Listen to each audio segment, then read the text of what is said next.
Tudo bem por aí? Eu espero que sim. Então vamos começar mais uma semana de estudos, uma semana que nós vamos aprender bastante, fazer muita coisa legal, tá bom? Então se organiza, pega o seu livro didático volume 2, pega o seu caderno de ciências, se você tiver com ele aí, senão você pega uma folha, pega o seu estojo, lápis, caneta, marca-texto e vem estudar um pouquinho comigo, tá bom? Então vamos lá. Nós estamos, desde que nós pegamos esse material do volume 2, né?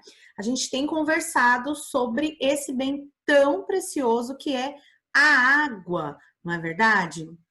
Então, a água, ela está presente no nosso dia a dia em muitas formas e hoje a gente vai dar uma revisadinha em tudo que a gente viu antes da gente dar continuidade no nosso conteúdo, tá bom? Então, a prof vai pedir para que você pegue o seu caderno de ciências ou vá acompanhando aqui pelo livro didático, tá? E caso você tenha alguma dúvida, você anota, manda para a prof, tá bom? Para que esse conteúdo fique bem claro aí na sua cabecinha, combinado?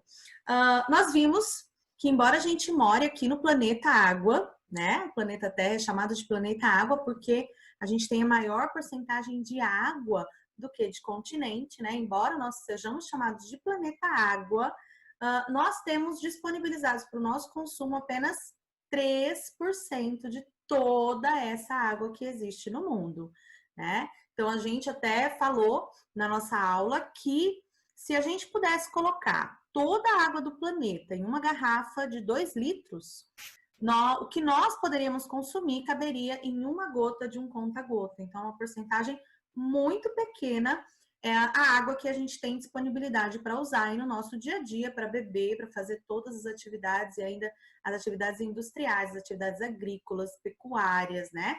Então, a porcentagem de água que a gente pode utilizar, ela é muito pequena e é por isso que a gente fala tanto sobre a água, para a gente poder tomar consciência do quanto ela é importante e de quanto é importante e imprescindível que nós preservemos essa água, tá bom?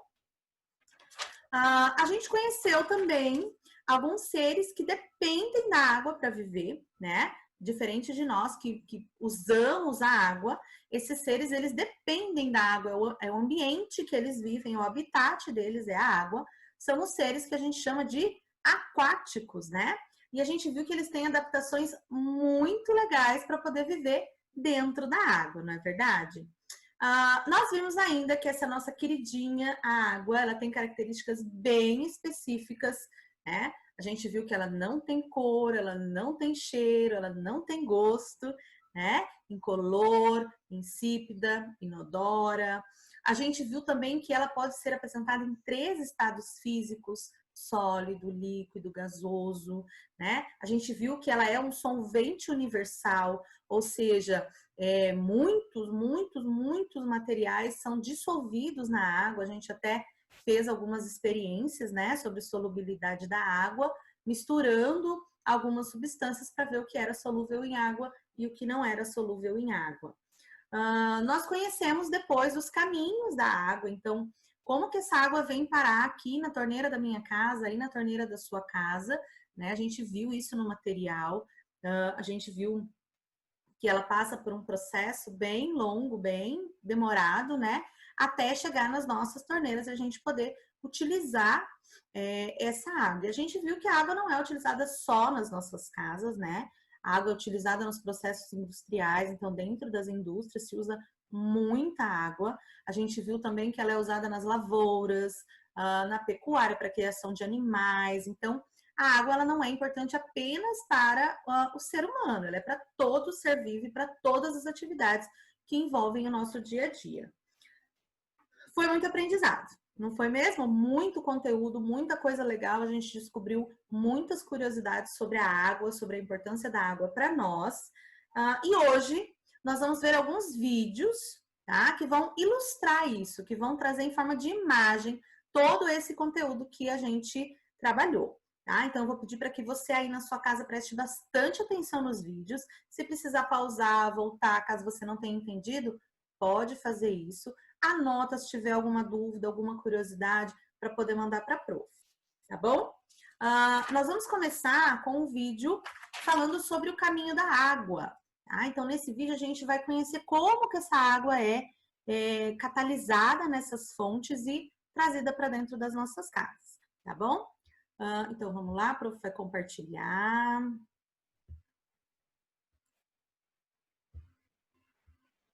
Deixa eu fechar aqui.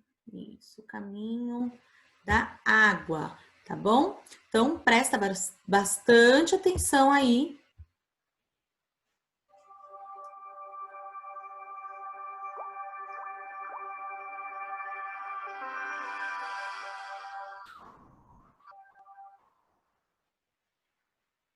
O caminho da água começa na captação, que pode ser superficial ou subterrânea. A superficial é feita nos rios, lagos ou represas. Já a subterrânea é efetuada por meio de poços artesianos. Em seguida, a água vai para as estações de tratamento, onde passa por modernos processos como a desinfecção, como oxidação e correção de pH. Depois de tratada, a água é armazenada em reservatórios. Para chegar até sua casa, a água passa pelas redes de distribuição por diversos canos sobre as ruas da cidade, as chamadas redes de distribuição. A Copasa realiza um controle rigoroso da qualidade da água em todas as etapas do sistema de abastecimento. Ok. Vamos voltar. Muito bem. Então, você viu que até a água chegar na sua torneira, no seu chuveiro, né, na sua mangueira para você molhar o seu jardim, ela passa por um processo. Não é simplesmente pegar do rio ou pegar do poço e jogar na sua casa, não é assim que funciona, né? Então, no vídeo a gente pode perceber que a água, ela vem de reservas. Essas reservas podem ser superficiais. O que são reservas superficiais? Quando a água está na superfície, né? Rios, lagos, ou pode ser subterrânea, ou seja, embaixo da terra, né? E aí pode ser do lençol freático, pode ser dos aquíferos, né? Quem faz essa captação é a empresa que cuida das águas da sua cidade, no nosso caso, Águas de Campo Verde, né? Cada município tem a empresa responsável por cuidar dessa captação, do tratamento e distribuição da água nas casas, tá bom? Depois que passa, que é captada, que vem por tubulação, ela passa por uma estação de tratamento. E o que acontece nessa estação de tratamento? Vamos conhecer? Então vamos lá. Esse segundo vídeo é sobre o tratamento da água, tá? Então a gente vai ver como que funciona uma estação de tratamento, tá bom? Vamos ver aqui.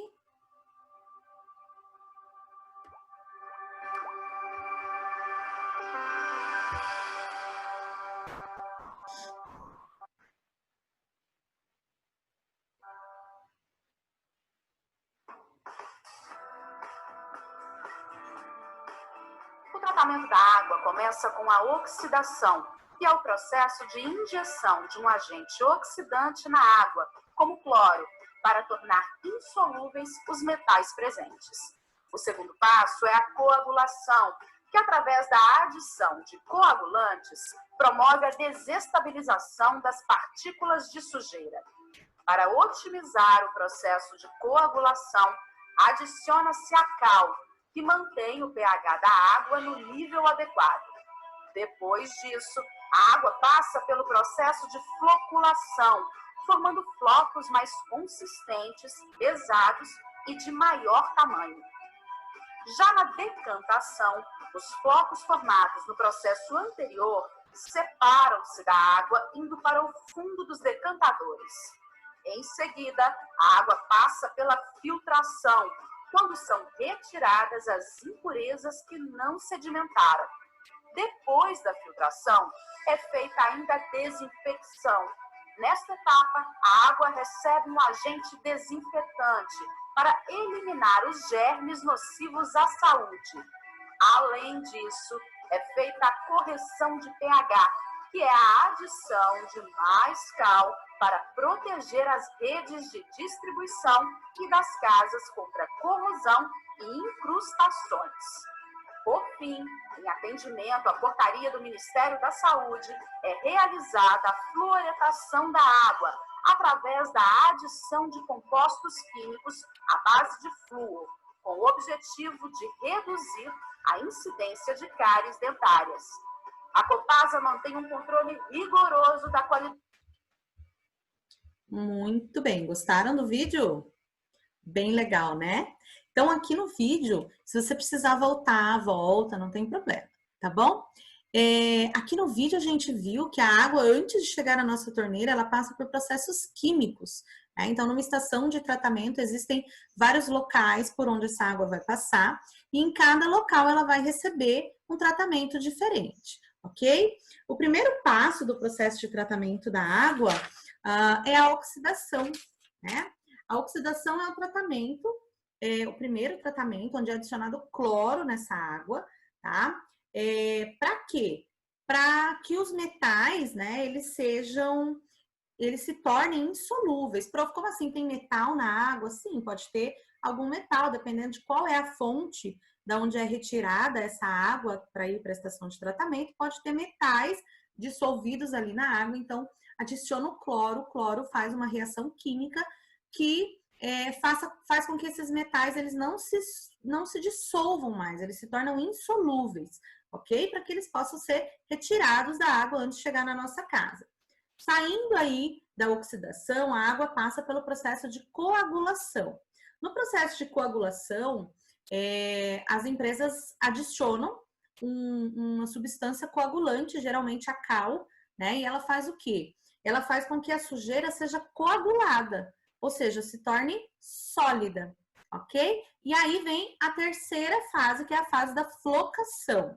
Então, lá na coagulação, eles colocam agente coagulante, essa água passa para um outro local, que é o local da flocação. Então, essa sujeira que foi coagulada, ela se torna flocos, né? Ela fica sólida e ela se acumula. Ela pode ser retirada, né? Então, a sujeira se torna flocos como que a gente pode comparar isso? Tem quando você faz chá mate ou chá de alguma coisa, e você coa, né? E fica ali em cima os resíduos. Esse seria a parte da flocação. Esse resíduo é separado da água, tá? Terminou a flocação, ela vai para decantação. Então, na decantação, essa sujeira que ficou, né? Ela vai para o fundo do decantador, né? Do tonel ou do lugar que essa água está, e ela fica em cima e a água passa então para uma outra etapa, que é a etapa da filtração.